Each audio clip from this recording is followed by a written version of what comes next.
So without any further ado, we're going to go straight into speaking to Carl Foster. Well, good evening everybody. It's really a big pleasure today to be on the Imani Speak show. Really glad to be on the show, and really listeners, we just want to inspire you, motivate you, really get you pumped up on life and get you pushing your life to the next level, taking it to the higher gear. So I really hope you enjoy the show. Okay, so Carl, what I want to ask, what I want you to do, just really tell the people a bit about yourself. Anywhere you'd like to start. Yeah. Okay. Anywhere you feel comfortable starting. Yeah, many years ago, a friend at work, we were just like casually talking about our goals, our dreams, and where we wanted to go in life. And this friend of mine recommended that I read a book on the law of attraction. And I mean, at the time, I didn't even know what the law of attraction was. I thought, what is she talking about, relationships or something like that? I didn't have an idea what that meant, what the law of attraction was. And I took her advice and I read the book on the law of attraction, and it really opened up my mind that we really have to be responsible for our thoughts, because the law of attraction says what you think about is what you attract into your world. For example, if you're thinking negative thoughts, then you attract a lot of negative situations and circumstances into your life. And if you're thinking positive, you attract a lot of positive stuff into your life. And that led me to start to study this philosophy and this way of thinking further. And I read a lot of books, listened to hours of audio. And before long, in 2010, I started to experiment and start writing. And that was the year the Self-Made book was born, which is my book, which is out now, Self-Made. So Carl, how did you feel when you got your book out, when your book was published and it was out there for everybody to see? It was awesome. It was awesome. But the part that really touched me and really blew me up was the journey. The journey itself. Just when I think back to May 2010, when the idea of Self-Made actually came, that was what really blew me up. It just totally took me on a different journey. Took me on a different journey completely. And then the end result, as you mentioned, that was just like, wow, this stuff is real. You know, it really was like clarity. It was like the stamp to say, yes, you know, this is real. If you commit yourself and you hold in your mind your dreams, your goals, you do achieve them if you never give up. And I never gave up. Okay, so, you know, what was the motivating factor for you? I know you've talked about this before, but what was it that kind of drove you? Because I think it was the vision, holding on to that vision, just holding on to that dream of the journey, the end of the journey, you know, and you don't focus too much on the journey. You do what you have to do, but you keep the vision of what it is you want to achieve. You keep your eyes focused on the goal. And that was where my mind was focused. And it's only now when I look back, I sort of think, wow, I did this and I did that and I did all of this to achieve this, you know, and it's taught me something. And it's, you know, I had the theory, I had the concepts of what you need to do to achieve a goal, and I had achieved a few before in the past, but this was the real sort of life-changing one in terms of it changed my perception of myself. So for you, what was the next step? What happened next for you? What I learned from the Self-Made book was from achieving one goal, another goal is born out of that goal. So you could start off with a specific goal in mind, and if you're new to this, you think to yourself, well, that's it, I'm going to just achieve that goal and that's it. But from the achievement of one goal, another goal is born. You know, initially my goal was to just produce the book, and that was it. I had nothing else planned in mind other than that. But then from producing the book, I had people requesting, oh, you should do talks, you should do workshops, you should do speaking, you should do this, that.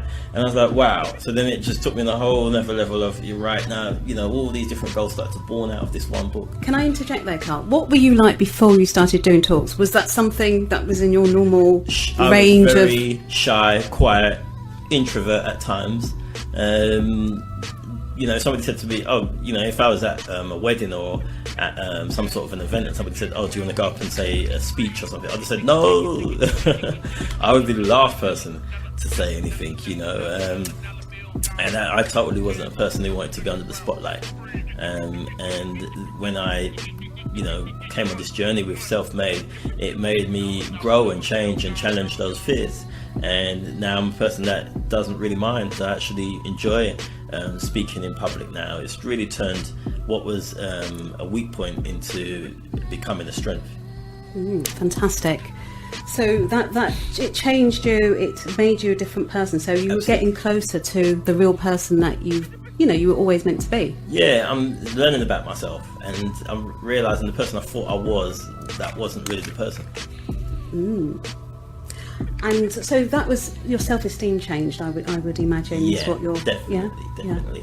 And it made me be more effective and more productive in serving others, in caring about others, and just giving more to my friends, relatives, my community, and just giving more to life.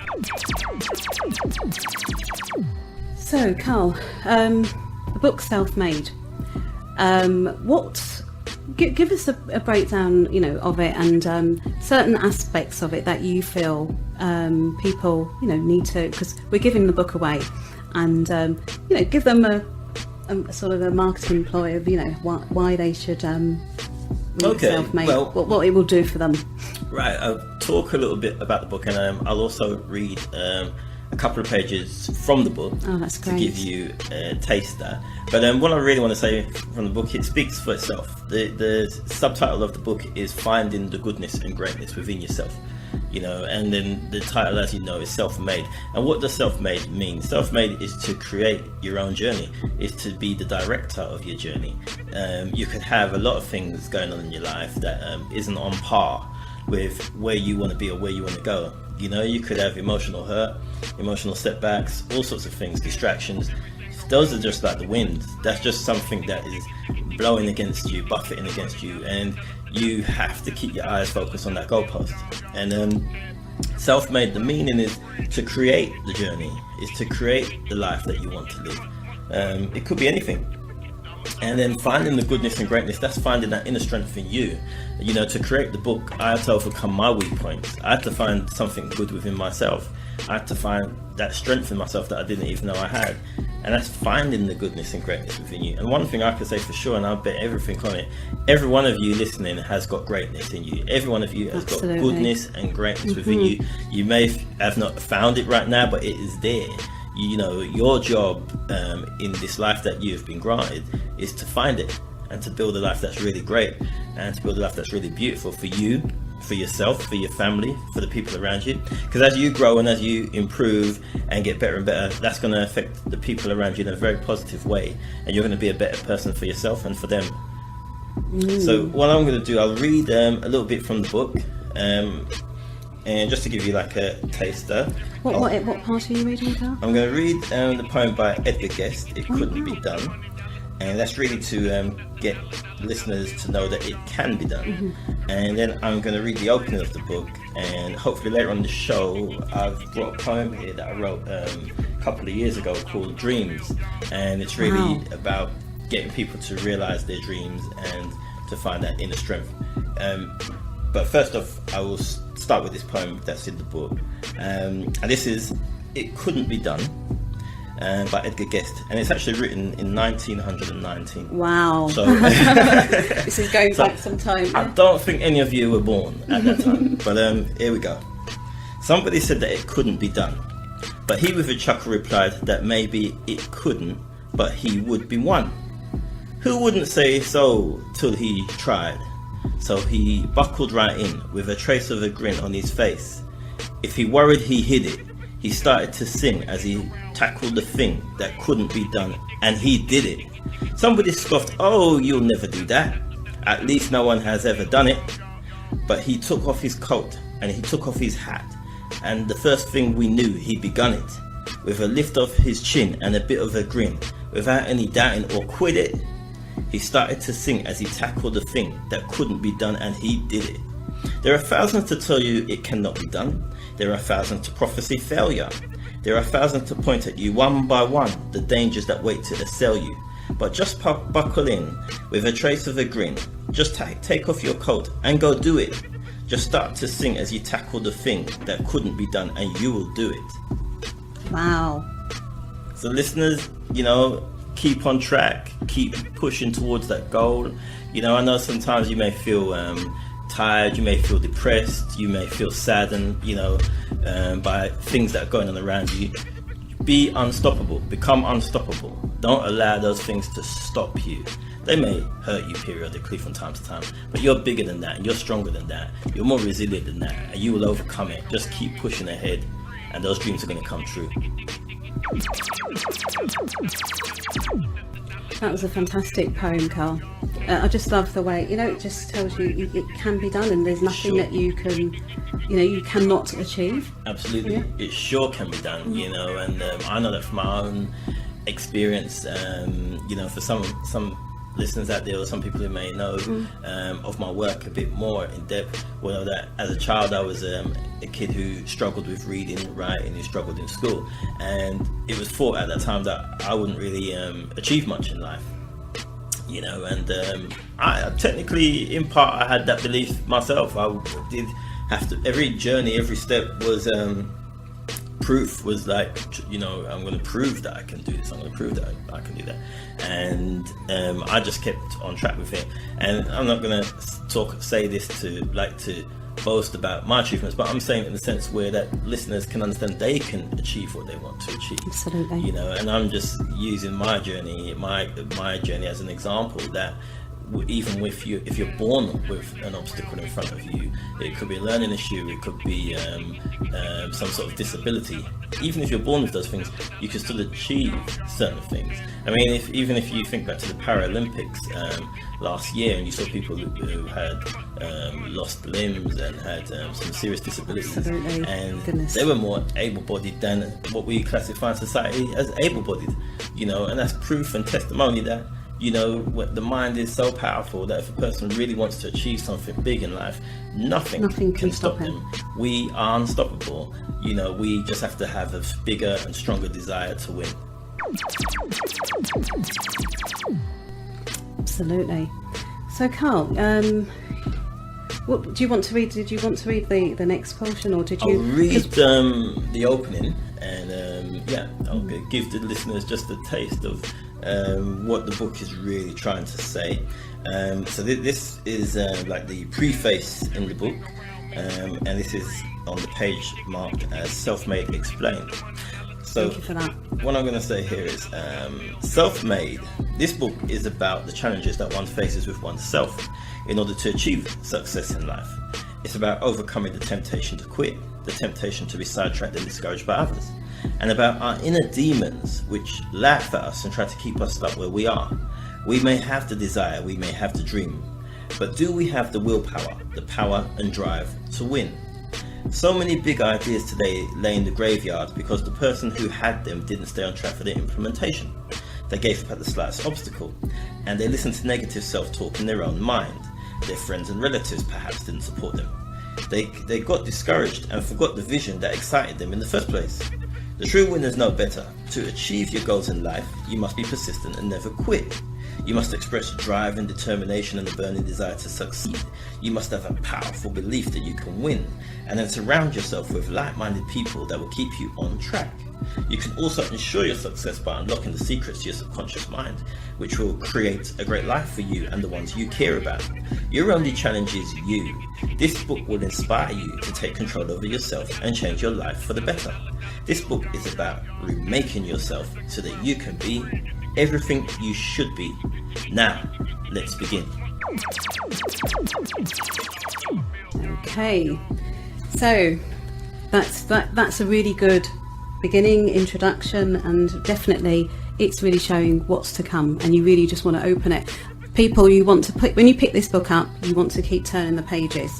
Absolutely, really want to keep turning the pages, and for the next chapter, and you find yourself within those pages. Yeah, and that's really what I want the readers to get from Self-Made is peeling that part of you down to reveal the true power that's within. And just really studying yourself, because reading the Self-Made book is really a study of yourself, because you're going to learn a lot of things about yourself, as you go through the techniques in the book, as you read the chapters of the book, it's really going to open up your mind and expand your thoughts and your thinking, and give you some new creative ideas that you can apply to your own life, and will achieve what you really want, which is that positive change in life. You know, there's some people that are feeling stuck, feeling like they can't move left or right, feeling like they're on a treadmill, going nowhere. And you know, I'm here to say that you can now get off that treadmill and start to go on a journey, and that journey is called success. So Carl, you work with people, you work with children. I know you want to talk about education and, you know, how it is for our children and where it might be failing our children, and you know, what parents should be looking at, what they should, their input, because you can't really just trust sending your children to school and not doing your bit as well. I mean, for children that are struggling in school, and you know, they could be going through a lot of things. It could be dysfunctional family life, you know, some of them may even be going through abuse, you know, and a variety of different things, and it's really tough and it's really challenging for them. And you know, the support out there needs to be more support out there, and if that support isn't there, parents have to jump in some respect. And if the child is old enough to think for themselves, then they have to focus on finding that inner strength within themselves. And it's hard. They need that sort of coach, that mentor, somebody there to push them and to encourage them. I think if I look back to my own childhood, looking back now as a grown man, I think just a little encouragement and a bit of a push would have helped me through those tough times, you know. And I think teachers are probably not always given that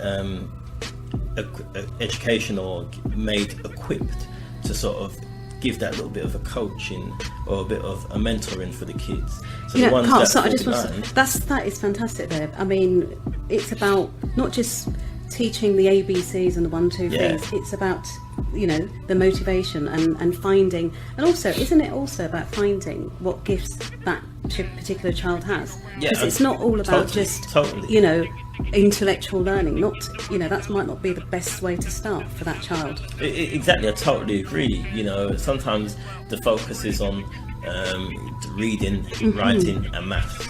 You know, and that's like the main focus. And then you've got some kids who are very poor in that area, but they're very artistic, they're very creative. They can create ideas, they can draw, they can do drama, sports, all sorts of activities, and they can still contribute to society with those skills and abilities as well. But you know, often in school they're pushed to the back, and they're made to feel that they're not as advanced or as important as the ones that are excelling in the reading and writing and the maths, you know. And I think we should get them to develop their strengths and use their strengths.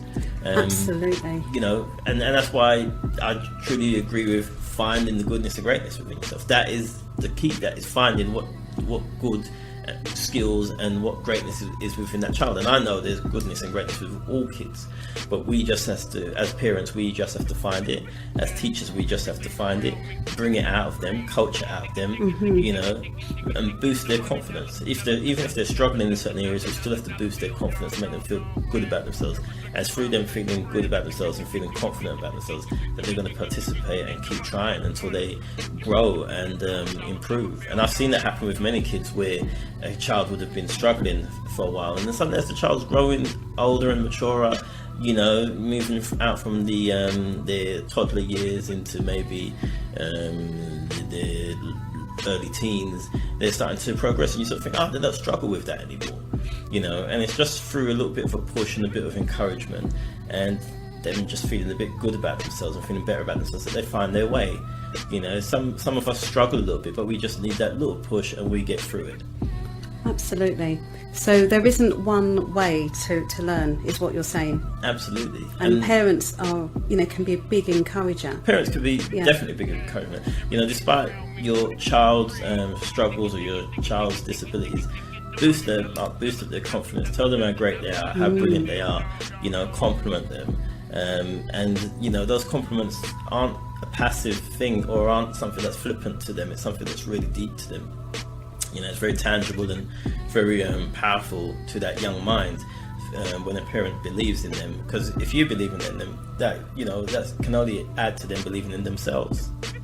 So we must focus on boosting a child's confidence and making them feel special and understanding that they do have something really special to offer and to give.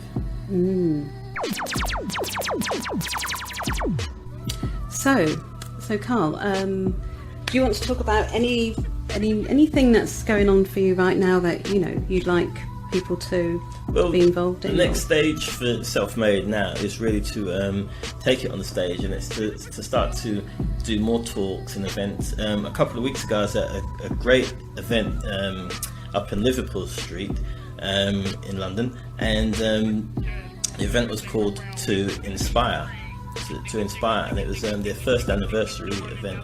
And I was glad to be a guest speaker up there. And as I said, in my past, I was quite shy, quiet guy. But I had to just jump on that stage and couldn't get up there quick enough. Wow. It was, really great to be up there. And I was in heaven because, it was an environment where everybody was positive and very inspirational. There was authors there, singers there, performers, lots of entrepreneur type people, and a lot of great people from the community. And it was just great to be around them. I could just feel that positive energy, and I want to do more and more events like that. It just shows as well, Carl, that there's so many talented people in our community. Yeah. And we just need to know these events and attend them and support them, really. Yeah, and you see, that's another thing that I want to say. Why I'm so grateful to be the author of Self-Made is that it's opened up my life to really give thanks to this life, and this world that I'm in that I'm seeing so much beauty in the world. Whereas before Self-Made, I used to be moaning and complaining. I used to think everything was just horrible and bad sometimes, and it didn't give me the opportunity to enjoy life, because you find that happens with a lot of people. That you get focused so much. Focus on what's not working. Yeah, and what does that do in the long run? You get stressed out, you get ill, and you have a short life through those stresses and those illnesses. Absolutely. But through the study of this philosophy and through the promotion and reading of this book, on my journey I've met so many talented and exciting people. And it's just a great journey. I just have to give thanks, and I give thanks almost every day, because it's just amazing to be involved in this. And also I want to just mention I'm booked to do talks at schools and so on, and that's something I never dreamed of ever doing ever. That just if you spoke to me 5 years ago and you said, yeah, in 2013 you're going to be this author and you're going to be sharing your story and your journey at events and at schools and talking to young people and stuff, I would have said that isn't me. I just wouldn't have seen myself as that type of person. And this is proof that you really can become who you want to become. Absolutely. So it's really about people finding. So like I was going to ask you about goals, and how do you go about setting your goals? What have you got, like a simple format that you can give people? Because we've been talking about that for a few weeks. I mean, goals is a combination of desire, really. Want. It's a case of wanting something and a desire for something, and being passionate about something. And you create a goal, you have this idea, a concept of something you want to achieve.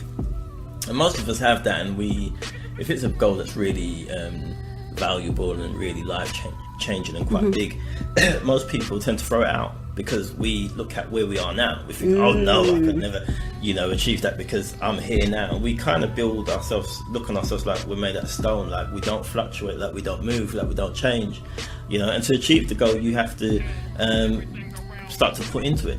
It's like a bank account. You have to start to put the pennies in. Absolutely. And what are the pennies in terms of achieving a goal? Well, that is the actions, and that is investing time and actions into it. I mean, if it was a business that you wanted to start up, you would start to write down a business plan, for example. You'd start to do a little bit of research, maybe read books, maybe network and talk with people who have achieved the same goal.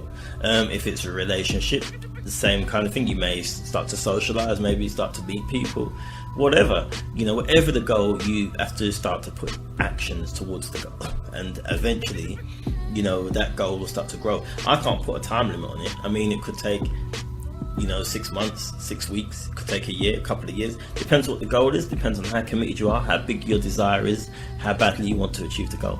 I mean, how important is the commitment, Carl? The commitment is very important. I mean, if I talk to you about the journey of achieving self-made, in terms that I was working with a publisher to produce the book, and it was all looking pretty good. I mean, they designed 90% of the book, what the book looks like today.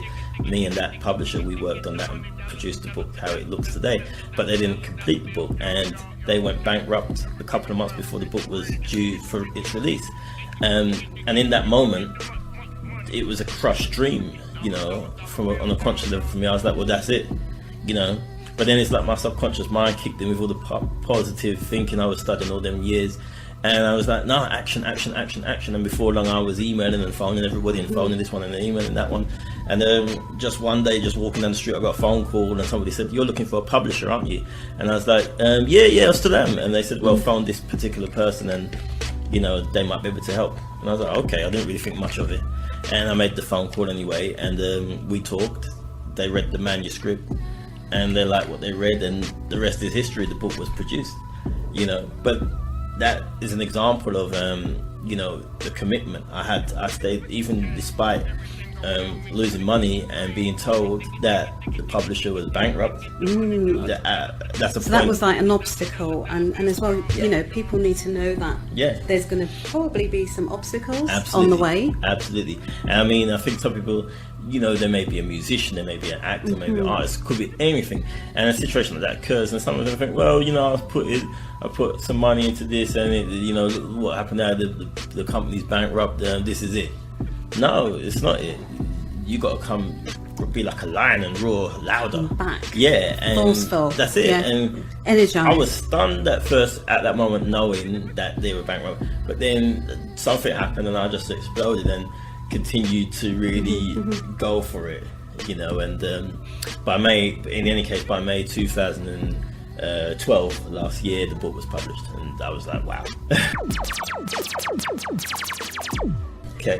So, Carl, we've really gone through quite a few things about your life, where you are now, what you've been doing, and it's really about just for people, if you were to kind of just bring home to people what is really important, what is really important for them to know about who they really are, because like what you were saying earlier on, we start off somewhere thinking that that's who we are, because our self-esteem might be quite low, and we think, oh, that's me, this is who I am, and I don't deserve this, I'm not in that class, I can't go for that, I can't, so it's like, well, you see, all of that is just self-concepts. I'm not in that class, I'm not this, or I'm born into that, and I'm this and I'm that. That's just concepts, your self-concept. You don't really know who you are. Who are you? What are you about? You're going to defy yourself because you was born into this particular family or that particular family, or you was born with this disability or that disability, or you was born with this disadvantage or that advantage. You decide. You can change it. And that's really what I'm here to say, and that's really the message of my book, is that you can change things, you can move them around, nothing is fixed. And because life is like a game, really, isn't it? And it's you make the moves, you're in the driving seat, Don't be a pawn in somebody else's. Well, that's it. And the thing is, people get caught up too much with the external things that are going on around them, and that's like a smoke screen. And the poor dream is lost in that smoke, and the person who's in charge of the dream forgets all about it, or just totally thinks it's not possible because of all the smoke around them. Exactly. And you have to blast through that smoke, come out like I don't know, like a rocket, a roaring lion, as you said. Yeah, a roaring lion, and just say, no, I'm not going to put up with this anymore. I'm not going to have this anymore.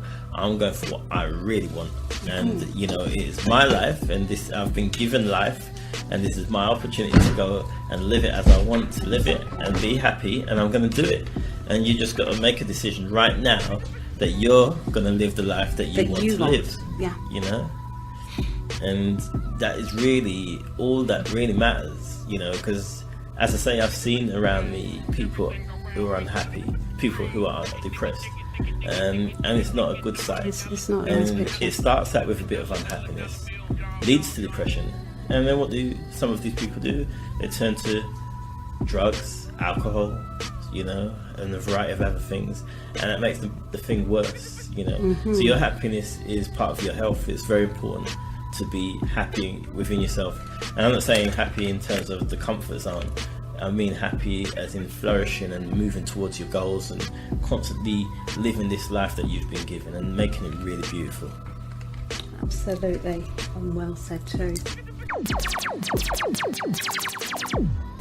So, anything else you want to bring in, or where do you want us to go? I've brought along a poem that I wrote many years ago called Dreams, and I want to read that out today because I think it's really important. Because listeners, I know that you've got some beautiful dreams out there, and I know sometimes you may be feeling low, and there may be a lot of challenging things going on around you at this moment, and I understand it isn't easy. It is tough. Because we've all been there. And we've all been there. I could tell you some stories, but you don't want to stay there. Honestly, you don't want to stay in that situation. You want to move forward, and you want to, rise from the ashes, and be the person that you was born to be. And I'm here to say that your dreams can come true, and I'm here to explain to you what dreams are and how to make them become real.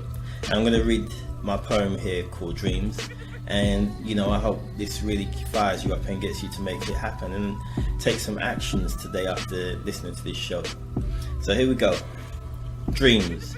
What is a dream? A dream is a stream of thoughts and images experienced during sleep or daydreams of one's desires.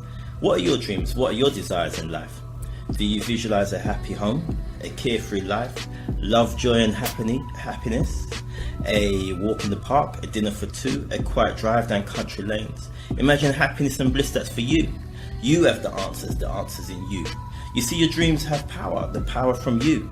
Your dreams are the visions of your life's desires, waiting for you to call them into the physical world. Your thoughts and feelings vibrate and bring your dreams to life. So don't give up on your dreams. With a desire and persistence, your dreams will come true. You have overcome so many trials, so many tribulations, so many obstacles and setbacks. This is a demonstration of your great power. So how can one make their dreams come true? One can apply the simple ingredients called faith, belief, persistence and patience. In the 1950s and 60s, Dr. Martin Luther King had a dream that was so powerful it turned hatred and fear into love, joy and freedom. He was patient, he was persistent, and he believed in faith. He waited many years for that dream to come true, and it did come true. Your dreams will come true, too. By the power of your persistence, you'll find the answers. Your dreams will come true. You are not just a being, you are a spiritual being, a life force of energy. You are a being of power and greatness. You are part of creation, and you are a creator. So just understand that you can have what you want in life and be who you want to be. By the power and wisdom of faith, it is possible. Dreams, Carl, and we all have them. I mean, some people might think, I'm just a normal person. I'm just getting on with what's in front of me. No, I'm not gonna, You have to really. I don't want to get above my station. No, get above the station. Get above the station. I like you that. have to explore. You have to explore. Tear down the barriers, listeners. Tear it down. As I said before, make your life beautiful. Decide today. Decide right now. Today is the day that you are going to be happy. That you are going to be happy no matter what. Refuse to believe that there is anything sufficiently strong to defeat you. Make a decision that you are going to be happy, that you are going to make the most of yourself and make the most, of course, of your life. Yeah, I totally agree with that. And if you're listening and you're really excited about what Carl is saying, start thinking about some of your dreams. Some of your dreams might be, you put them in the back burner. Maybe you've been let down. You've tried things, as Carl was saying. Maybe people around you don't believe in you. You've got to remember that your inner voice, your inner world is the most important one. That's the one that can really change you, isn't it, Carl? Absolutely. Listeners, you have so much hidden potential, so much power within you to really make a dent in those obstacles that are holding you back. You know, I really just want you to trust in what we're saying today, and you know, understand that you could really turn this life around for yourself, really make things happen. You know, you've got some decisions that you have to make, you've got some actions you have to take.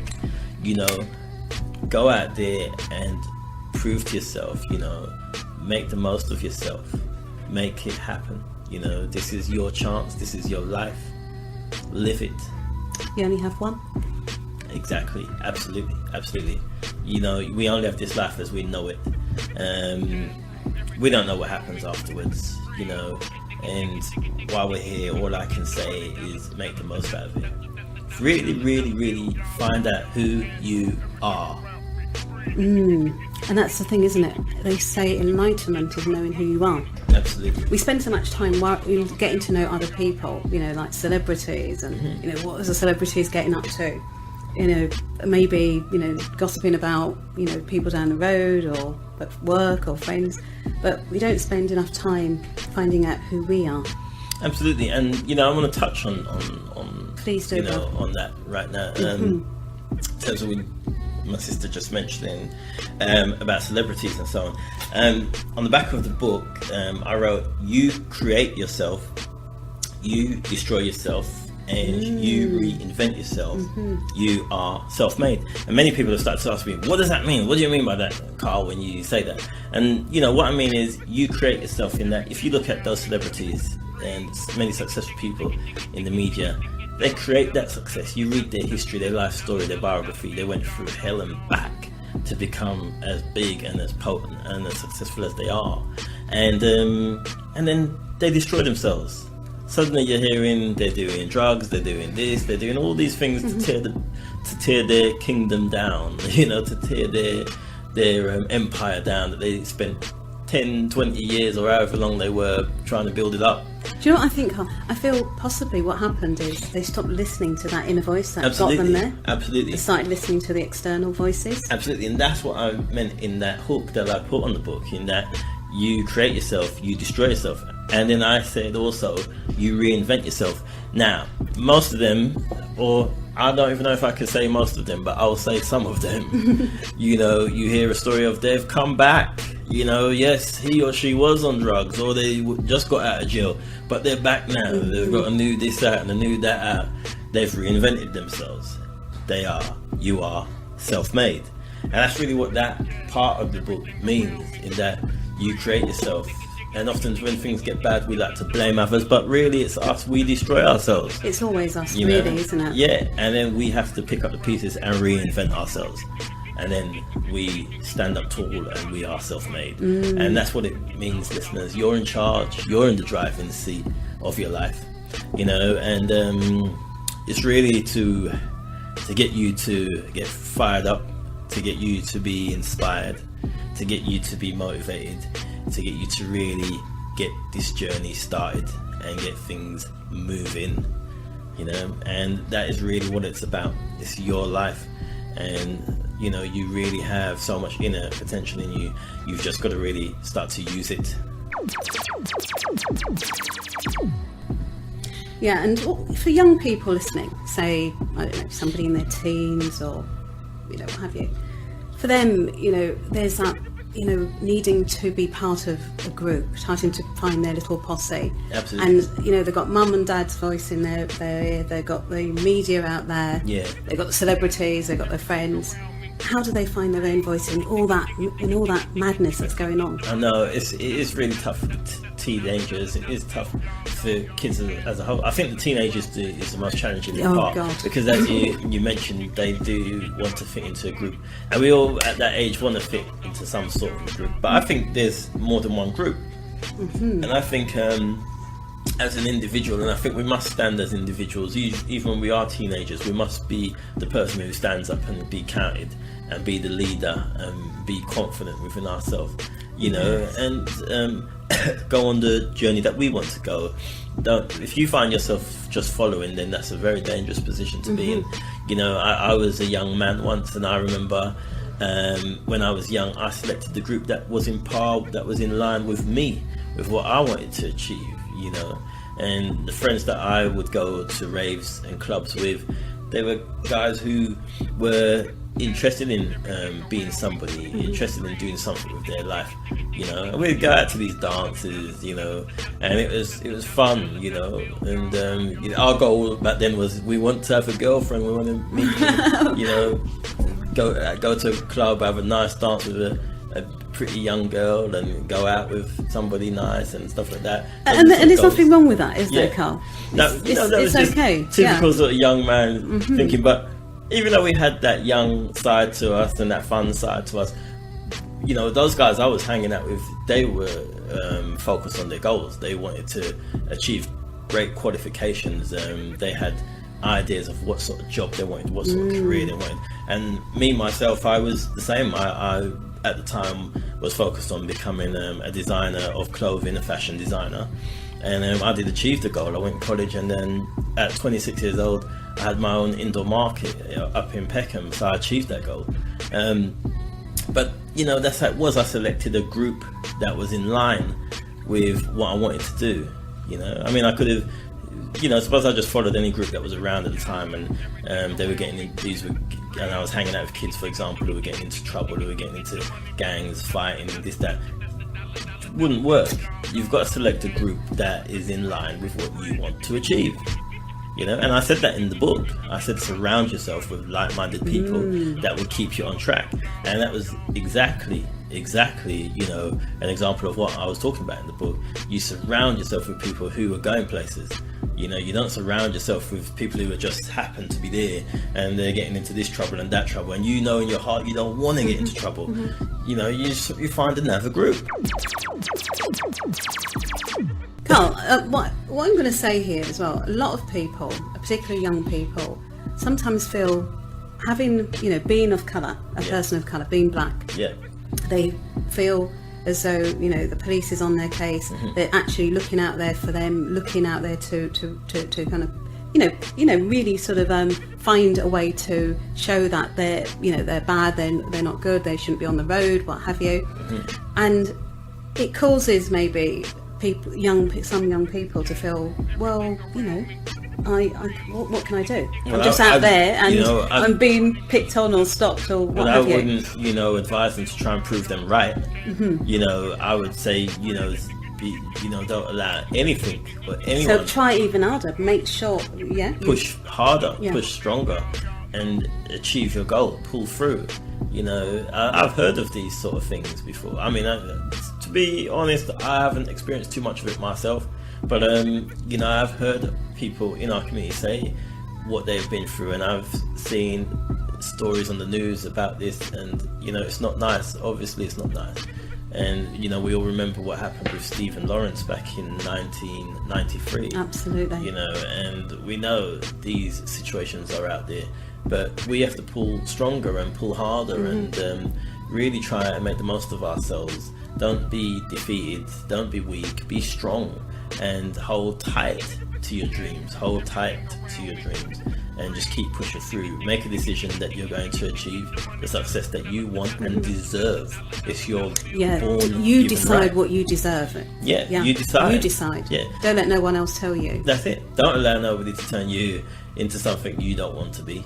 You know, you're the commander of your ship, and steer it to what ends you desire. Talking about the young people, how would you say, you know, that gap between the younger and the older generation? Right. How would you close that gap so that, you know, people are kind of, the older people are understanding what the younger people are going through, and the younger people understand, you know, kind of what the older people are expecting from them in terms of, you know, respect and, you know. I think there is definitely a gap, because I think if you look back to what our parents' generation had achieved, a lot of them came from the Caribbean, and for some people their parents came from Africa and so on, and you know, that generation, they seem very humble and lived a very humble and straightforward life. You know, they would come over to the UK and get a job and settle down, get married, have kids, and we were the product of those kids. Yeah, you know, first generation. Yeah, you know, and that was it. And they would go to church and so on, and you know, and that was that. And they did whatever they did, maybe music, sing, this, that, for entertainment, and have a laugh and dances for that. I'm not saying it was perfect, but I'm saying that was like the staple of that generation, you know. And then, you know, our generation came up, and then the next generation came up, and we're kind of just totally on a different viewpoint from the previous. It's like not much passed over. Do you think, you know, because I don't know, but I remember when being little or younger and wanting to talk, you know, you speak in the Jamaican patois. Yeah. And I remember Mum always used to say, you know, always, no, you can't do that because it's going to affect your writing and all this stuff. Yeah, yeah. And I think as well, like you just said, it seemed as though the older generation back then, they really wanted to push us into the, you know, the white society, and they felt, you know, for them they saw it as, you know, we're going to get education, we're going to get these jobs, we're going to, you know, we're going to have the things that they didn't have. They could see the potential. They were the positive ones, you know, because they could see the potential. They could see that, well, look, you're in a rich, wealthy country.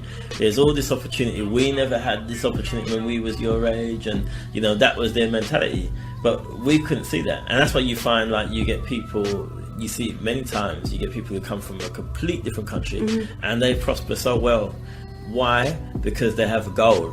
And the problem is, the people who live here, most of us don't have that. Yeah. We don't have a goal. Yeah. We're just responding to what's going on around us. That's the difference. If something good's happening around us, then we jump on that. If something bad's happening, then we jump on that. But those people come from abroad, they're like, well, if I could go to England, then I would do this and I would do that. Maybe I'll study for 5 years and I'll do this and I'll do that. I might do a bit of cleaning to bring in some money to pay for my studying. And you'll see them doing cleaning. People think, he's doing cleaning. But he or she is... They know where they're going. That's just financing them until they finish their studies, and they blow up and they're doing a job 10 times better than than many around them, you know. So they have a goal. A lot of us don't, and that's why some of these people come from nowhere and just fly. And I think that is so key what you've said, because it's like the parents of that generation, they had a goal, and it was for their children to be all the things that they were not able to, you know, or they wanted them to have an easier life. Absolutely. And I think what happened is, even though people were sent for to come here, because I was watching the Windrush, I don't know if you know about the Windrush. I've heard about that. Yeah, I was watching that a few weeks ago, and what I realised is, you know, the government sort of catered, you know, they were expecting these people to come, and there were all these jobs and all these things to do. But it's almost as though the government didn't sort of bank on, they were going to have families here. So we're like excess almost, they never sort of included us. They never included us in the future. So it's like there is no real, you know, it's almost like, so we're here. But what you said is really good, because it's, you know, it is okay to take maybe little jobs and do little things and see, if you got your vision, even though we are in this country and we might not be wanted, but, you know, our parents, our grandparents, they thought they did things, and we deserve to be here, and we deserve to have the fruit of this country. Absolutely. So it is very important that we set our own goals, and if we do have to do little things, menial things, go without for a while. You see, they did menial things because it was part of a bigger plan. You see, the menial was the goal that, okay, right, while I'm working towards my main goal, I need to still finance myself. Okay, I can get XYZ from, you know, cleaning office buildings or whatever they were doing, or working at whatever retail outlet or whatever place they had to work, and I'll do that for a couple of years, and then I can apply for blah blah blah. So they had a plan, and that's the key thing. And that's why you know, in terms of personal development, we always talk about goals, because we find once you have a roadmap, life tends to just flow, because you've got a plan. And then you see the people around you who have no plans, no goals, they just go with the flow, and their life is so unpredictable and can be quite scary because they don't know where they're going. You know, the person with a goal knows where they're going. They know why they're doing what they're doing, you know, and that's the difference. They know why they're doing what they're doing. And it might not look, you know, they might seem so far away from their goal. People might think, come on, you know, when are they ever going to get where they want to go. Absolutely. Doing that. Yeah, I mean, you could be working for the minimum wage, but you are reading and you're studying and you're building a business or building something very constructive that is going to seriously reward you in the future. And you see things like that, you know, a few years from now, those people, they have good jobs, have good life. Or they set up businesses. Yeah, and they things, set up business, they're getting married, having their first child and everything. And people see them in their glory as a successful person and think that they were born They don't know the it. story. And those people can sit down and they say, well, if you've got a few hours or maybe a few days, and I can I'll tell you how I did it. what I did, you know. And I pretty much touched on this in the last show that I was on when I came on here, is that, you know, every success has a story, has a journey, and every successful person will tell you, you know, hey, it was not easy. You know, it took a lot of hard work and commitment, and but I persisted and I achieved it, and that's what a lot of them will tell you, you know, and that's really what it is. But it's worth it, and that's why, you know, we encourage it, because it's worth it. Absolutely. And it's far better than staying in the situation that you may be in now.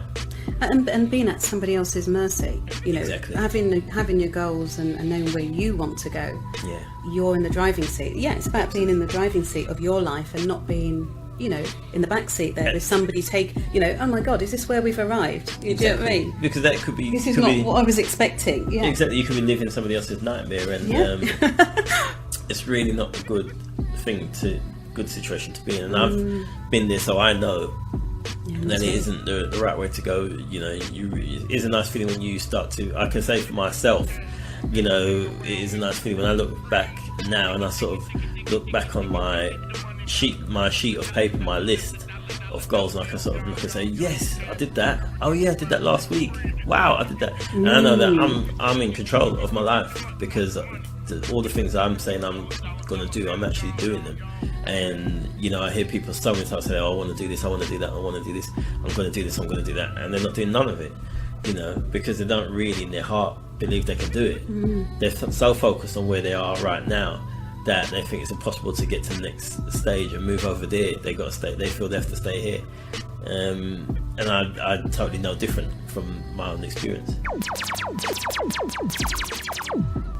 So it's about having your vision and being able to see it, no matter what it looks like, no matter what's going on outside, even if it seems as though you're going back a lot, you know, in some ways. Because even they say, like, when you're on a plane, it doesn't go forward all the way. It goes back and forth, back and forth, back and forth. Yeah, it's constantly correcting itself. Yeah, exactly. Yeah, the computer system that's in the airplane, yes, is constantly correcting itself. They say it's always off course. Yes. And it's always correction. And even the rocket that they send to space or to the moon, it's 90% they say it's off course, but it has a correction mechanism which keeps it on target. And you apply those principles, that metaphor, to your own life. Wow. And it's Powerful. the same exact thing. You know, you say, right, well, at this age I want to do this and I want to do that, and at the moment it looks like you're going sideways because you're in complete opposite to the dream, but you keep trying, you keep putting that, you make the phone calls that you have to make, you attend the appointments you have to attend, you do what you have to do to it, and you commit to it, and at that moment you're not getting that much back, but you hold on to the vision, the faith, and you keep going,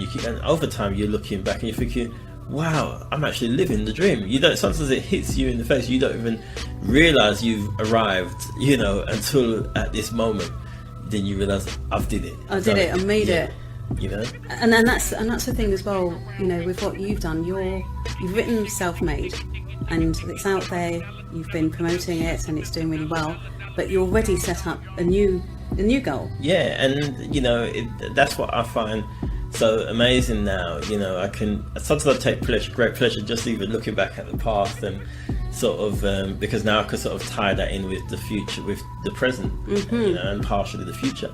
And sort of think of those days when I was sort of thinking, yeah, I've got this idea, I'm going to write this book, yeah. And I sort of think what my life was back then. I sort of think an average day in my life now is sometimes sitting in the studio like this and coming to an exciting show and talking and preparing. That would never been back then.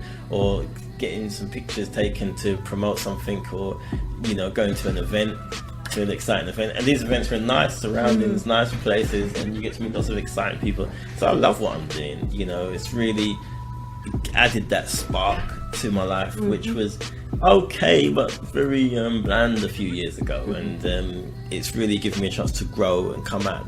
What I would say to listeners is come out of the comfort zone, come out of the comfort zone and go to the journey, go to where it is you want to go and achieve what you want to achieve in life. Okay, Carl, I just want to read out this text that we have here from Al. It says, loving the vibe on your show.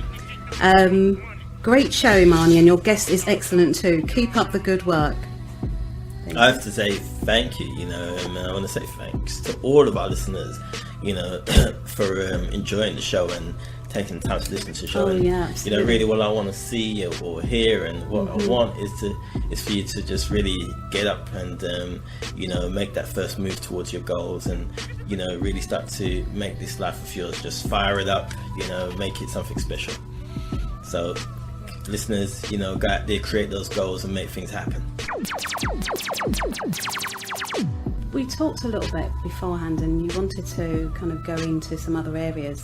Do you want to get started with that, or? In terms of... Yeah, I know you're really big on the subconscious mind and, all that. Do you want to kind of give people a little bit of how the theory behind that? Yeah. I mean, the subconscious mind is a very vital part of achieving the success. Why? Because 9 times out of 10, all right, for example, while you're listening to the show, you may feel fired up.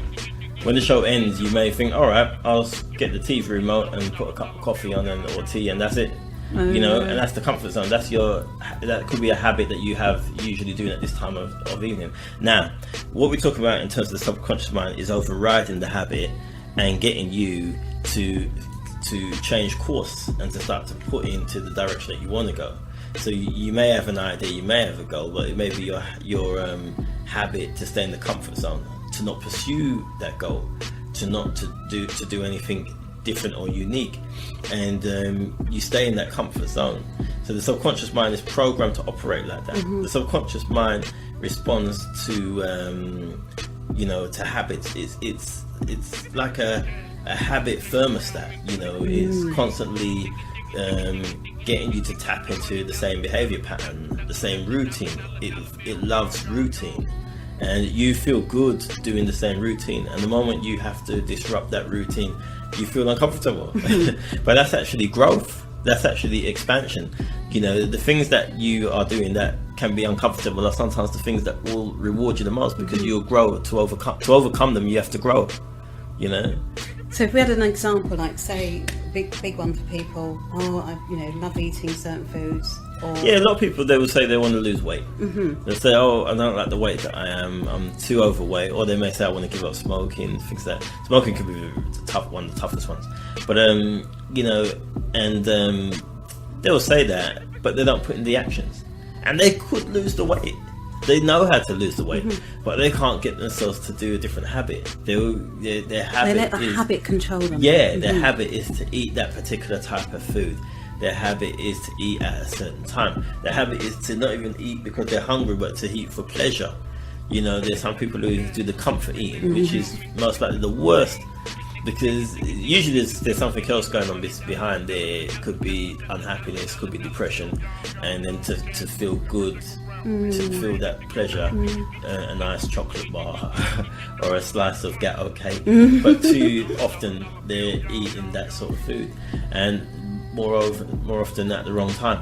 Yeah, I mean, when Sis was on a few weeks ago, we were talking about how we used to go to the shops and get this gatto. And we'd go together, and then we'd eat, and then sometimes I would go back when she's gone, and vice versa. Absolutely, and it's a habit. I mean, sometimes it could start off as just a treat, something bad happened, and as a treat, okay, let's cheer ourselves up, you treat yourself, and it feels so good, so you're like, I'll do it again, it's only one more time. Exactly. By the time you look round 3 weeks have passed and you're eating like that. 4 weeks have passed, you're eating like that. And all the time the pounds are creeping up. And all the time that habit is being programmed into our friend, the subconscious mind. And that's, once it's wired into the subconscious mind, you don't even have to think you're going to do it. I like the way you said friend, subconscious mind, because subconscious mind can be our best friend, really, isn't it? It can. Our subconscious mind is a protective mechanism. It's actually there to protect us, you know. But we overdo it, we overuse it, and that's why when we do something that's out of the routine, we get a bit frightened and we get a bit uncomfortable because it's like, ooh, this is unwanted territory. But with a goal, you know where you're going, so although it's out of the routine and it may feel a bit scary, once you survive it, you grow bigger. You know, it's kind of like that's as a metaphor, it's like the Incredible Hulk. When he's challenged, he becomes big and strong and even takes more on, so. takes on the problem. He takes the problem on and he destroys it, and he comes up the victor. I love that. You know, but before that, when he's puny banner, the problem is too much for him. He gets thrown about. His problems are bigger than him. Yeah, he gets thrown left, right, center, and then he grows strong, and then boom, that's it. And that's pretty much how a human being is. When we're challenged, we grow stronger. It's frightening at first because we're sort of, oh God, am I going to get through this? I don't know if I'm going to have to do it. Sing on. And then we emerge, and we're like, I did it. I can't believe it. I've done it. You know, so. You know, we have to understand who we are and what we are, how we operate, and this is what we talk about in Self-Made and many of these books on philosophy. Is we need to understand how we operate, and then we know how to best get the most out of us. You know, how to get the most out of this life, out of ourselves, how it all works. You know, understand that there's spiritual laws, that spirit is all around us every day. You're never really alone. Spirit is all around you. You know, tapping into your thoughts, tapping into your vibrations, your feelings, your energy. Everything is energy. You know, a lot of people don't understand these philosophies and this spiritual law. Once you do understand this, then you can use that to your ends. Without understanding that, then I'm afraid, like the majority, I suppose, you're just going to be floating around, crossing your fingers, you know, and hoping that best. So really, it's about you know, again, we keep coming back to self-knowledge, knowing yourself, knowing what you're made up of, your spirit. Yeah, absolutely. And everything around you is spirit in form, and it's for you to decide what you want. Yeah. Go for it. Absolutely. And obstacles might come, challenges might come. That's all part of it. I think now looking back, I think it makes it more exciting. Well, you do weights, isn't it? Isn't that sort of the, you know, that's if you use that analogy of weight training, isn't that the same sort of thing? The challenges. If I think back to my journey in the terms of the weight training that I do and bodybuilding and all of that stuff, and when I think back to myself as a young guy when I was in my teens, and I was skinny and I wasn't really happy with my physique. And you know, I used to be made fun of being skinny sometimes, even in the family. As we said, "You're skinny." Not me. It wasn't you, but you know, I ain't gonna say any names, but you know, it was like, you're skinny. And I remember when I was at college, and I said to a friend of mine, I said, I'm going to do weights. To a friend at college, I was studying fashion design technology, and I said to this friend of mine, I said, I'm going to do weights. And this goes back to what I was saying earlier on in the show, when I said people are focused on where they are now. And because at that moment when I said I'm going to do weights, I was a skinny guy, no muscles, no nothing, you know. And my friend laughed, and he actually drew a picture of a pin man lifted up weights. Wow, that is going to really push you. But I used that as motivation. Exactly. And anyway, years passed, and in the evening around that period, I went and bought a muscle fitness magazine. But anyway, years passed, and I started to put in, like I said to you listeners, putting into the goal. I was putting in, I was doing my training. Nothing really major was happening, you know. I started to just get a bit more toned, but I was still quite slim and still small, you know. But I kept putting in and putting in and putting in. Years passed, and as I say, your goal will come up to you and meet you without you even noticing it. Wow. It's like when I started to wear clothes or buy clothes, that's when I started to realise, oh, your size is this, or this is your size. I started to realise the size was larger, you know. And then I'm at a rave that I was at with my friends. We used to call it rave back in the day. Some people may say dance, club, party, whatever, I don't know I've got what no the idea. new word is. We used to call it rave, you know, if you went out to a dance. And I saw the same friend that I was at college with all them years, and he was like, whoa, you did it.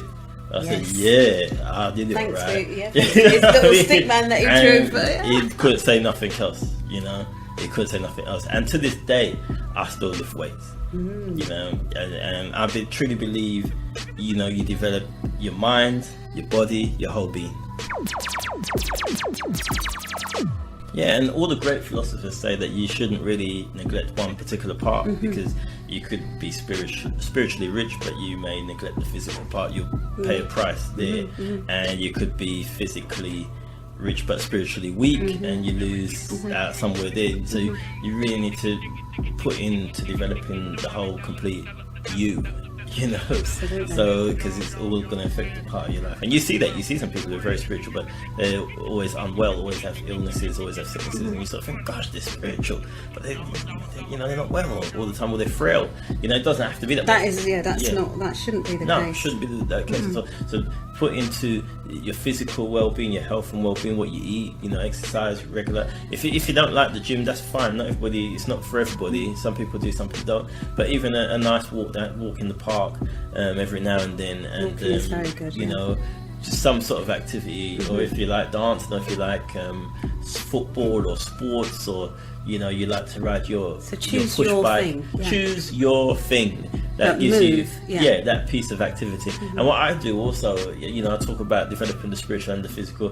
You know, even if you ride a bike and you put on some motivational audio while you're riding that bike, you're Very developing powerful. your positive mind, and you're also riding that bike, so you're developing strong lungs and a fit, healthy body as well to go with that new spiritual positive mind of yours.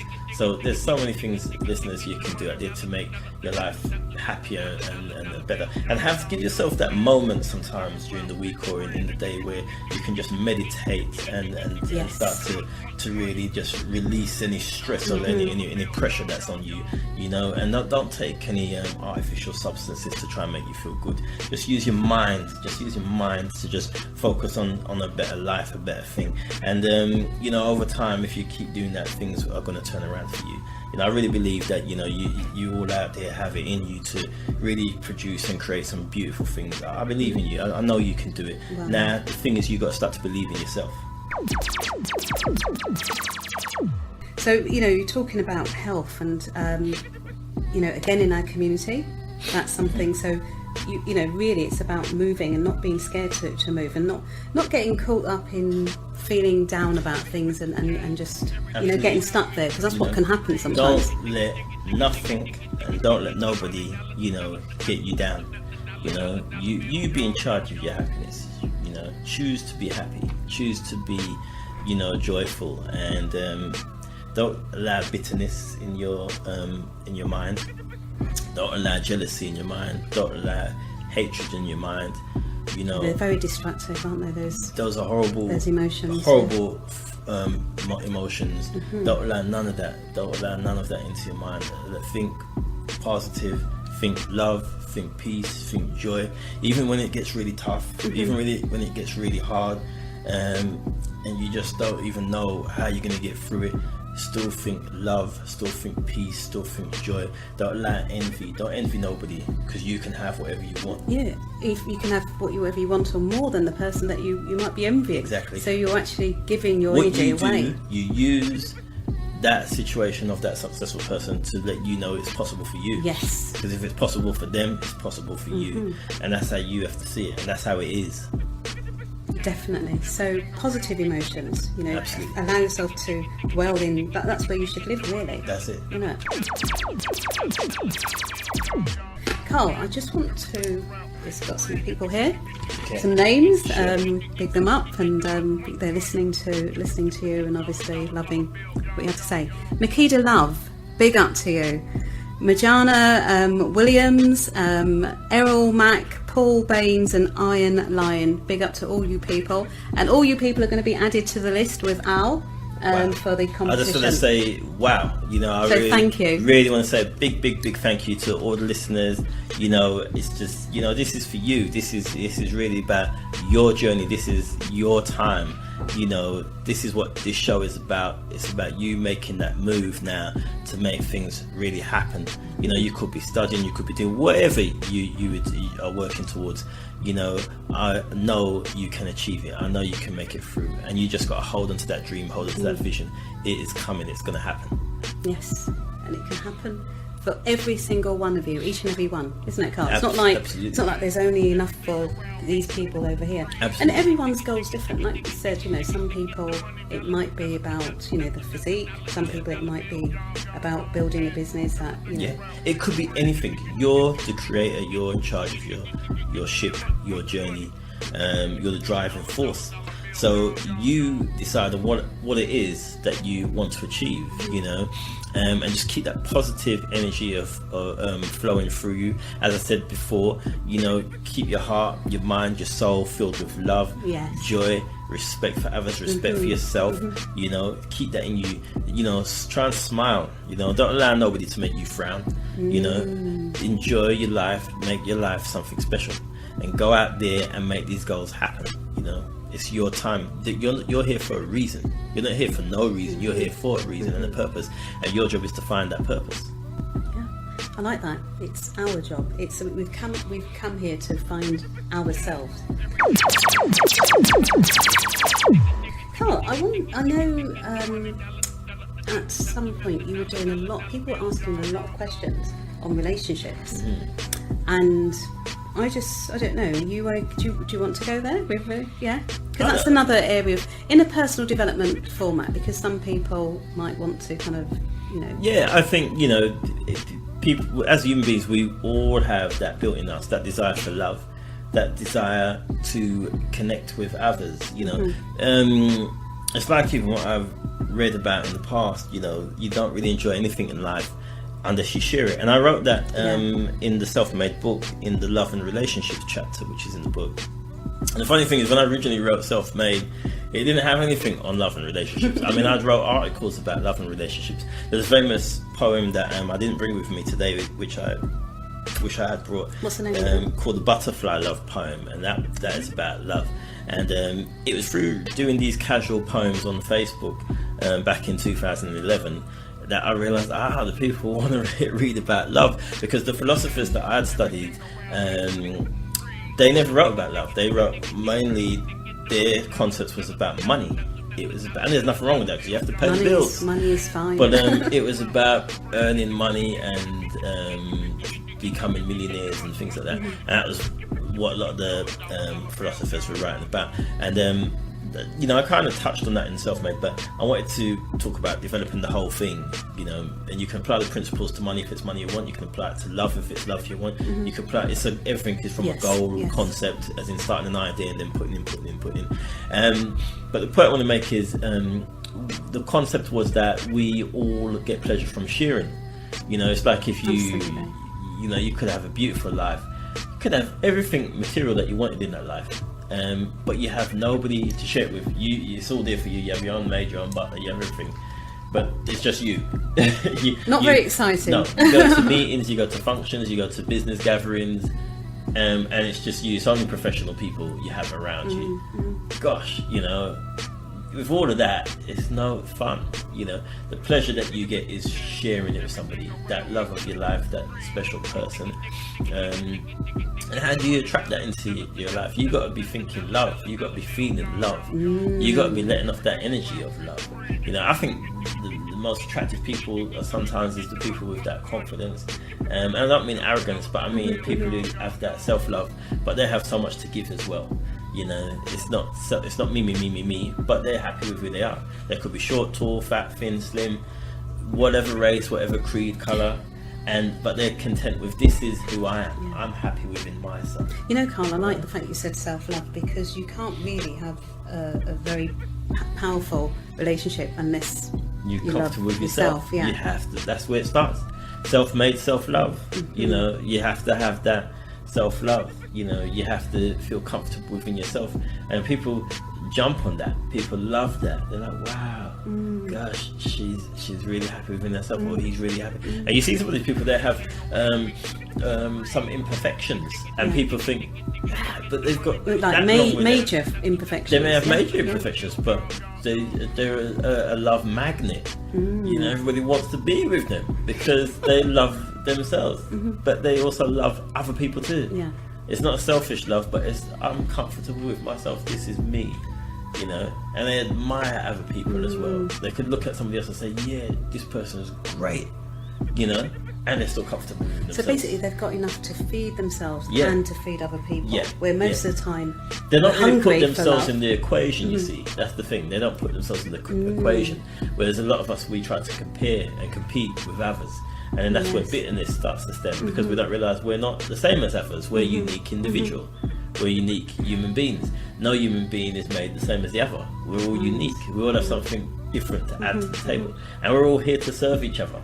As I've said many times, if you want to buy a loaf of bread right now, there's somebody right there to serve you at the other end of the counter to say, oh yes, blah blah blah, and give you your change and you're off, you got your loaf of bread. You didn't even have to make the bread. Somebody else made it, cooked it, wrapped it, packaged it, it's ready for you. All you have to do is pay for it, take it home. So a lot of our essentials and basics are there, and we just have to shine. Yeah, we are all here to serve one another, to serve in friendship, to serve in love and companionship, to serve in all areas of our life. I mean, I remember I was talking to Mum a few months ago. I had a flat tire and I went to get it repaired, and I said, Mum, it just reminded me of this philosophy that I talk about in serving. The chap was fitting the tire on, and I thought I couldn't do that myself, but here I have somebody here who can just fit the tire for me. And I sort of thought, you see that we're here to serve each other. And then likewise, I'll go and do a job or do something, and I'm serving someone else. You know, and even doing this. Yeah,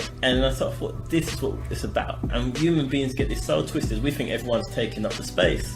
We don't realise this is the wealth. This is the riches. These people are around you to help you, and you're there likewise to help them. Absolutely. You know, human beings are here to serve each other, to make the good world, the good life possible. You want to go on holiday, there's a plane ready for you to go there. You know, there's a hotel on the other side of the place where you're going to for you to sleep and stay. There's people there to serve you, to bring you breakfast, a cup of tea, a cup of coffee, dinner, lunch. It's all there. You don't have to think of how you're going to do that. That's there. Oh yeah, when I go there I'll book in, you know. And we take it so for granted because it's always there that we moan and complain about other things that don't really matter. We have the internet, we have all this gadgetry, all this creative stuff that people have made. Where did those ideas come from, by the way?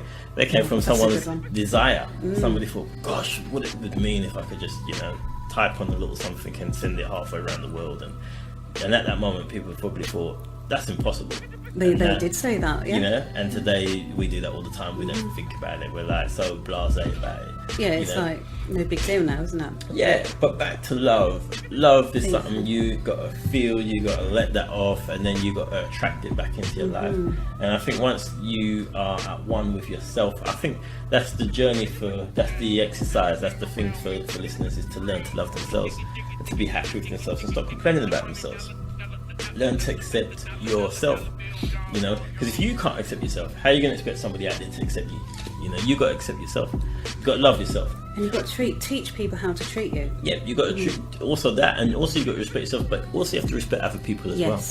You know, because all of that comes into play. You know, you sometimes we get caught up in I want this, I want, but what are you actually giving as well? You know, come on.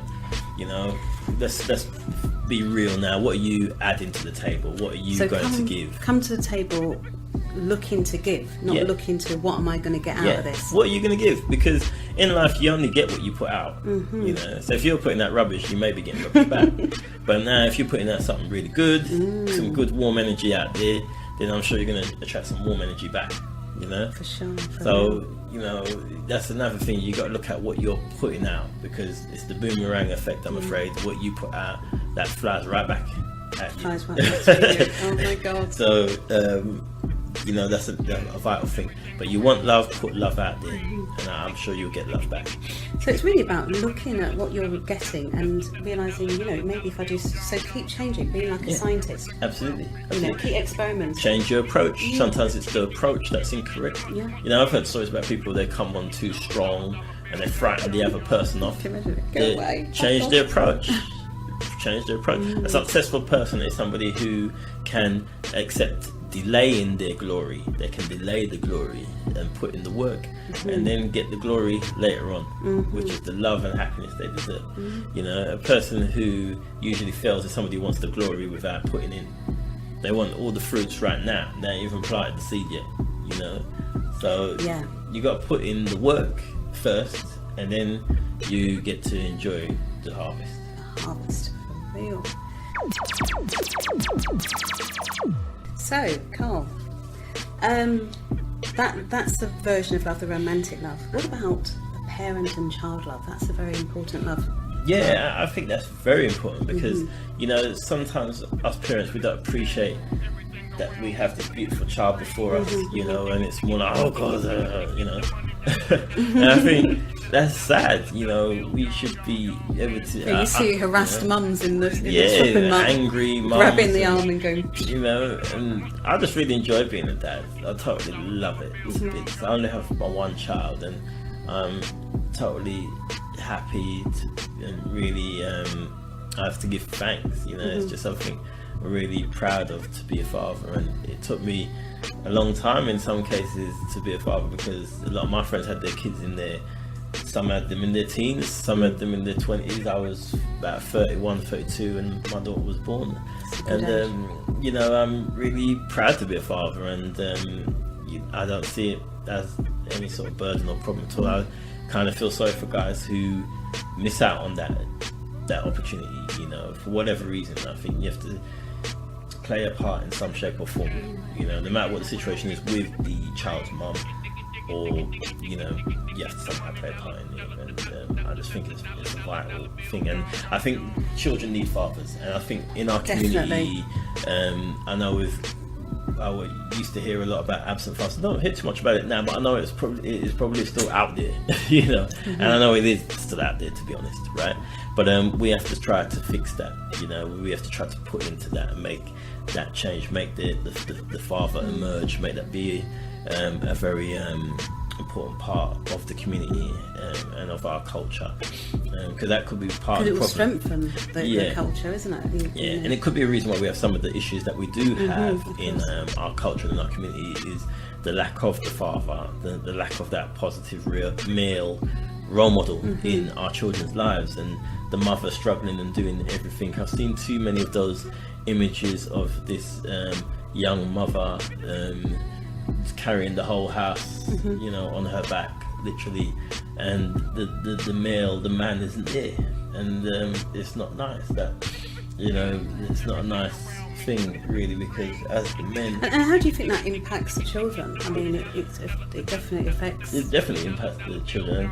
I think it impacts a lot of the young men growing up as well, because I think, you know, maybe that's why some lose their way, because they don't really know how to be a man. To be a man and how to be a person in the whole thing. You know, and what images do they see is what's on the television, and sometimes it's too negative. They're not very positive. It's not very positive. When I was a kid growing up in the 70s, the male had this heroic image. You know, he was gonna help somebody or do something for somebody or save somebody or support somebody, and, you know, and the image we have now in 2013 isn't very good. So how would you like to see that change, Carl? How would you like to see the image of I would like man, to see especially us, in our black community? I would like to see us being the good guy, being the one who's going to support the help support the child and the his partner or his ex-partner, and, you know, and even if you're not with the partner, I think you still got to try and be amicable. Sometimes it may be impossible if it's not mutual, but you know, show that you're better than that, and that you don't have to get caught up in any conflict or any drama. Show that you're the adult. You know, if the other party doesn't want to be so that it's way. about putting your emotions to the side. Absolutely. Your personal emotions Have to come. and think, what is this going to do for the child? Yeah, you've got to understand the bigger picture, that is about being what I would classify as a man or an adult, you know, being responsible, and the child is what counts. The child is the important part. Because I'm hearing a lot of talk that a lot of men feel that a lot of women today in the black community too demasculating the men, maybe putting them down, not supporting them. But we have to prove that that's wrong, and you know,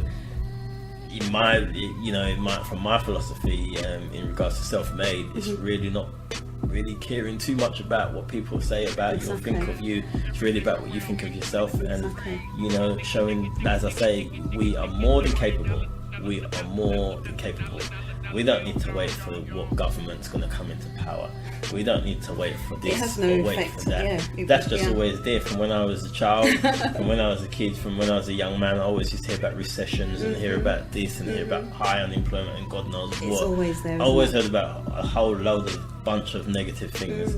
You know, but yet there were still people thriving and striving and living large and doing great things with their life and doing great things for other people too. You know, it didn't stop them. You know, you look at, we heard about Nelson Mandela in the news not so long ago. Look at what he achieved and look at all the stress. That's off the radar, what he went through to achieve the goal. 27 years gold, you know, lost. We talk about goals and that boy, you know, that's off the scale. And I'm just talking about you guys out there creating a goal that's going to make your life a bit happier. But he went through some serious stuff to achieve the goal that he achieved, and he achieved it and came out of prison and became, what is it, the president there, or the prime minister they have over there, and he achieved that goal. So we can definitely achieve our goals, you know. And for us young men out there or men out there, it doesn't matter if somebody's saying something to demasculinate you or put you down. You show that you're bigger than that, you're better than that, you know. Prove them wrong, make that be your goal. But I think it's like what you said, because I feel, you know, both women and men, they both need support in the black community from each other. Yeah. And it's about, you know, both people thinking, you know, what are we going to, you know, what am I going to get from this if I do this? Like you were saying, if you give, it comes back to you in a positive way. Well, if you're going to if somebody's saying, oh, you're nobody, you're unemployed, you're nothing, you don't contribute, then develop yourself, grow yourself, educate yourself, read books, study, participate. As I said before about people who come from overseas or people who are in the country and they have a big dream and you see them doing menial jobs to make the big breaks. You know, do what you have to do to make the big breaks and prove them wrong. And do it for yourself too, you know, and do it for your children. And I think as well, it might not even be that the person is coming from a negative stand. They might just feel, you know, overwhelmed themselves, say the woman, and she's just saying whatever she has to say in that moment. And maybe she really does want to empower that man, but obviously probably choosing the wrong way to do that. Yeah, the tough love mechanism. Yeah, tough love, yeah. You know, the tough love mechanism. But as I say, that's just the wind. This is about self-made, you know, and self-made is about you looking at yourself and thinking, how can I improve this self? You know, redesigning yourself. You're not happy with where you are, you know, what's happening in your life at this moment. You're going to redesign yourself. You're going to change this current situation that you're in, this current person that you feel you are, but isn't really you. And you're going to show that you are better than that. And you're going to start to put down ideas. Because that is the actual truth, isn't it? Yeah, and you are better than that.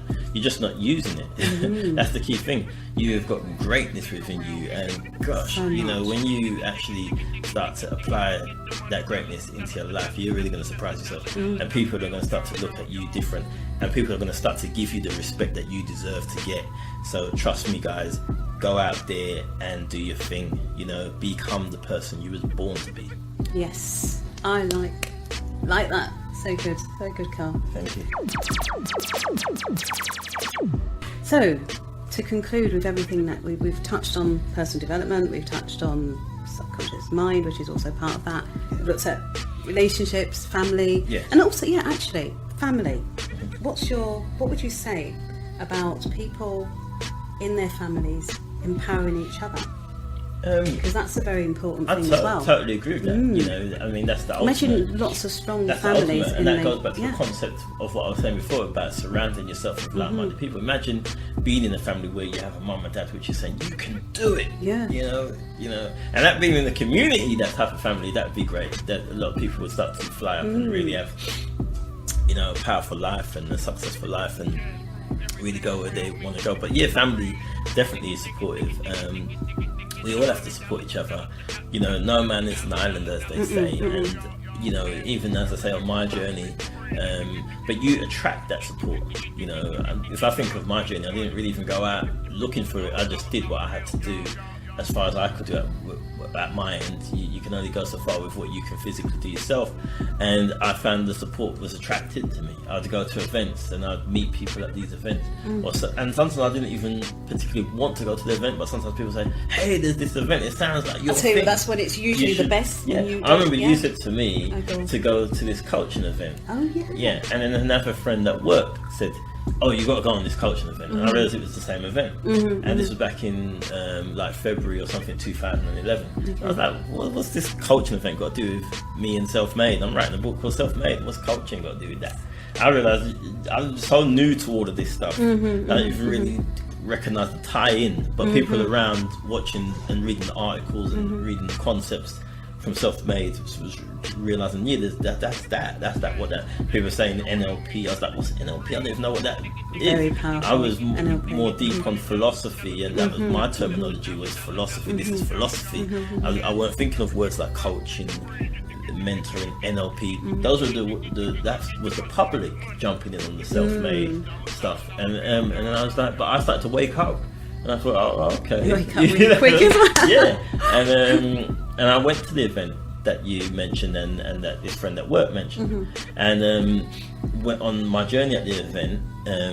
I attracted the people that I needed to push the book to the next stage. I met somebody there who knew somebody who did personal branding. They do branding and stuff like that, and a bit of coaching and mentoring. And I worked with those people. And so that was actually taking you on the journey. Yeah, and it fired me up. Yeah, took it to the next journey, because what they did when they worked with me, we started to talk about putting strategy to the goal. Like, when do you think you could finish the book? When do you think you could this? When you could that? So it started to make me start to operate at a much higher level than what I knew I was capable of. So you attract. We talk about this. This is the law of attraction. Yes. You attract the people, the places, the opportunities, the events. But the main thing, you have to make the decision, and that's the key thing. That's the first The hook is the decision. I am going to do it, and that's the key thing. I am going to do it. The decision is made, it's sealed, and you plant that decision, and then it grows. So you make the decision and you get started. Yeah. And you've got to stay motivated. Yeah, and you go on your journey. And put your helmet on and your seatbelt on, because it may be a bumpy ride. Definitely. But you're gonna get there. You know, and that's really what it's about. And I'm truly honoured and really happy and glad that I have done what I have done. And there's a lot more to come. Absolutely. So, Carl, if you would just like to leave some valuable, just something, a little something. I'm going to read the dreams poem before we do the competition, and then we're going to jump into it. So just to end off, the evening. That's a fantastic poem as well, by the way. I want to leave you with, I want you to focus on your dreams. So we're going to do the dreams poem again. So what is a dream? A dream is a stream of thoughts and images that experience during sleep or daydreams of one's desires. What are your dreams? What are your desires in life? Do you visualize a happy home, a carefree life, love, joy and happiness? A walk in the park, a dinner for two, a quiet drive down country lanes. Imagine happiness and bliss that's for you. You have the answers in you. You see, your dreams have power, the power from you. Your dreams are the visions of your life's desires, waiting for you to call them into the physical world. Your thoughts and feelings vibrate and bring your dreams to life. So don't give up on your dreams. With a desire and persistence, your dreams will come true. You have overcome so many trials and tribulations, so many obstacles and setbacks. This is a demonstration of your great power. So how can one make their dreams come true? One can apply the ingredients called faith, belief, persistence and patience.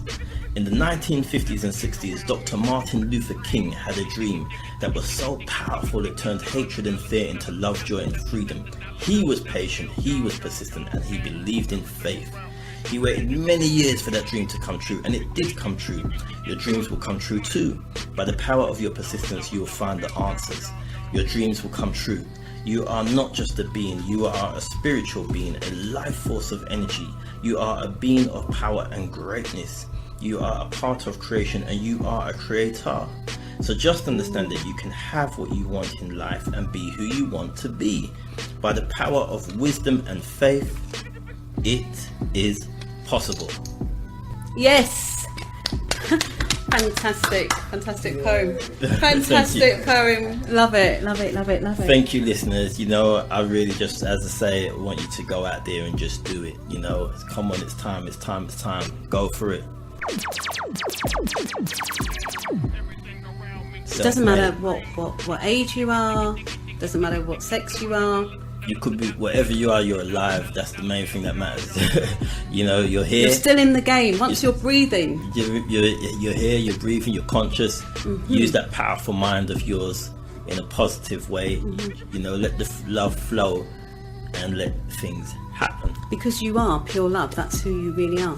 Love, absolutely. The highest emotion that you could ever feel. That love is the most warmest, emotion. Giving, sharing, caring. Wow, there's nothing that can top that. Come on, there's nothing that can top love, joy, freedom, peace, happiness. Can't replace that. Can't put a price tag on it. Go out there, make it happen. Self-made. Because that's what we all are. Absolutely. Yeah. Yes. So Carl, we are going to give your book away. Your signed copy of your debut book. Okay. So, if you would like to, just pick a number between 1 and 6. Right. So this is kind of a surprise because I don't even know whose name. No, don't worry. Yeah.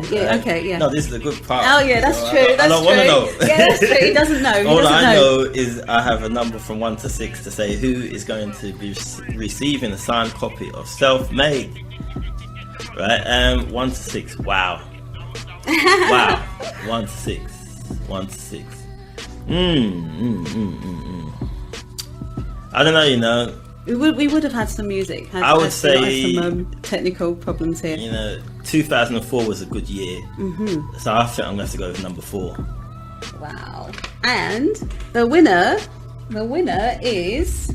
Can we have some drum roll, please? I don't have my music normally. The winner is Majana Williams. Wow. Majana Williams. Well done. Congratulations. You Majana, are please send self-made. in your details, how we can get the book to you. Send in your details to nubiahouseradio@gmail.com. I want to say congratulations to, is it Majana Williams? Congratulations, Majana Williams.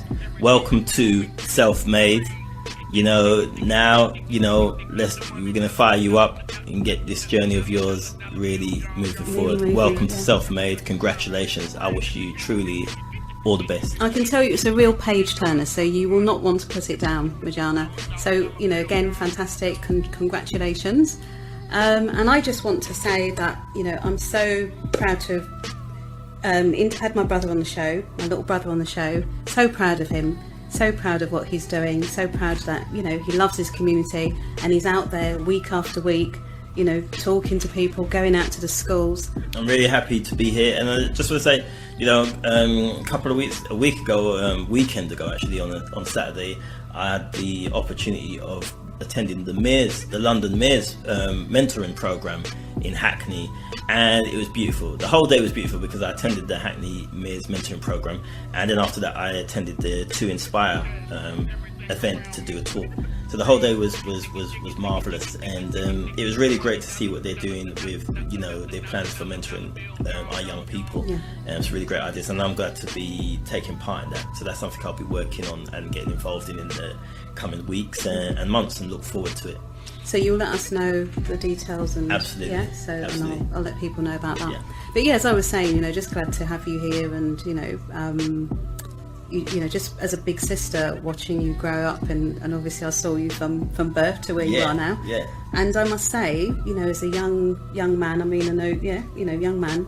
I'm very proud to say, you've always been wonderful. Total big thanks, sis, and it's great to be on your show, and I'm proud of you as well. Having your own radio show, and we always talk about self-love and you know, a person developing themselves and growing themselves, and to see that you have this platform here where you're here to share that love and give that love out to the listeners, and you know, it's just really a pleasure to be here and to be in your presence and see this, you know, be a part of this. So I'm absolutely enjoy. Well, thanks, Bob, because you are the reason why I'm here. So again, I have to go back to you. You know, you were the one who told me about what Newby House you know, is doing. I just see it as I was a vessel, and but I think, you know, if we're talking about law of attraction, I think you attracted that was what was in your heart, and you attracted that, and you know, things happen in a practical way in this world, you know, with an explanation, and you know, I feel that's